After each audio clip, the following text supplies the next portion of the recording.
Lauren Johnston, who's our next guest, actually witnessed the aftermath of that bus roll.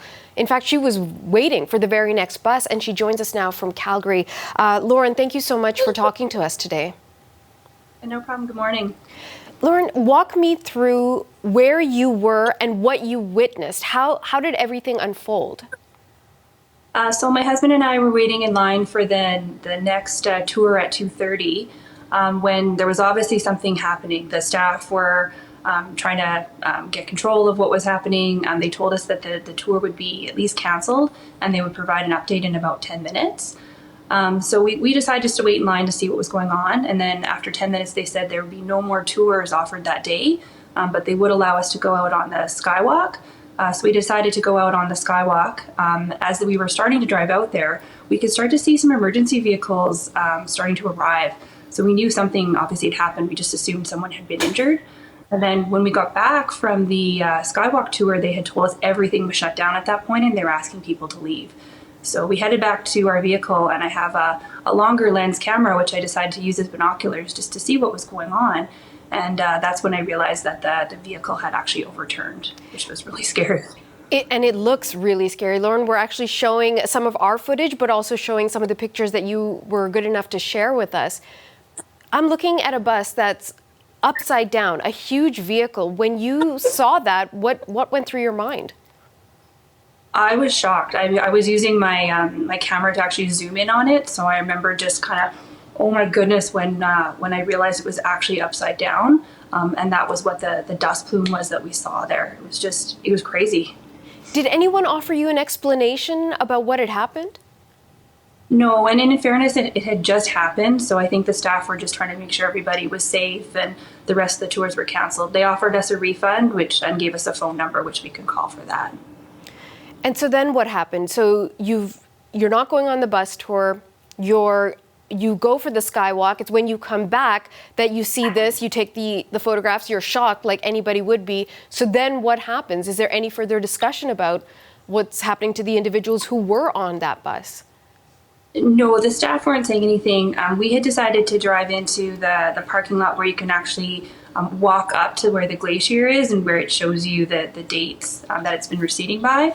And that's when the helicopter was approaching at that point and came and landed on the ledge, hopefully to take some of the critical folks away. And then while we were up there and starting to walk back, we could see all the ambulances that were lined up along the back of the lodge. So there's about 5, I think, at that point. And then when we were actually in our vehicles exiting the parking lot, they held everybody so they could allow a few of those ambulances to drive up the road. And then when we started driving back towards Lake Louise, there were some more ambulances on the road on the way up headed there. You know, we're hearing reports that there might have been a possible rock slide, that the conditions in and around the area might have led to the bus rolling over. What can you tell us about that? I'm not really sure, in all honesty. When we were headed out to the skywalk, we could see a large dust plume.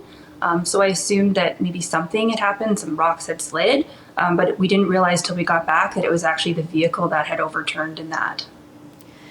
Were you by yourselves when you saw it? Were there other people around you? We were at our vehicle, so at that point they had actually cleared a lot of the vehicles from the parking lot after they had shut it down.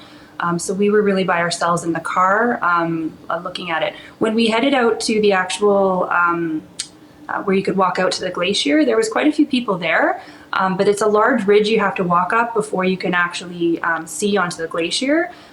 There was a few people kind of, taking photos and whatnot, but I think it was still farther away at that point, so most people weren't alarmed, at least at that point. They could just see something was happening.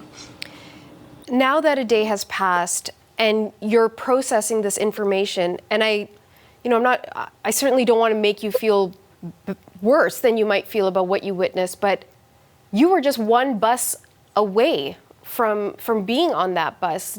Has that crossed your mind? How are you processing that possibility? It has. We actually, on Friday when we were driving out to Jasper, we stopped at the Icefield Center because we actually had tickets for the 11:30 tour, and we wanted to change it to a later one. And so while I was standing in line, we were offered the 2 o'clock or the 2:30. So it was a little frightening to think that we actually could have been on that tour. So it has definitely crossed our minds. we were fortunate, and unfortunately, I wish the best for the folks that are trying to recover right now. Yeah, that's really kind of you to say, because certainly 3 people we know have lost their lives. There's 20 people who are being treated in hospital, so many lives affected, so many people concerned about their loved ones, and we still don't really know what's happened. But Lauren, you've really helped us sort of get a physical sense of what was happening at the time, what it looked like, what it must have felt like for so many people there. I really want to thank you for your time today. Thank you. Lauren Johnston joining us from Calgary.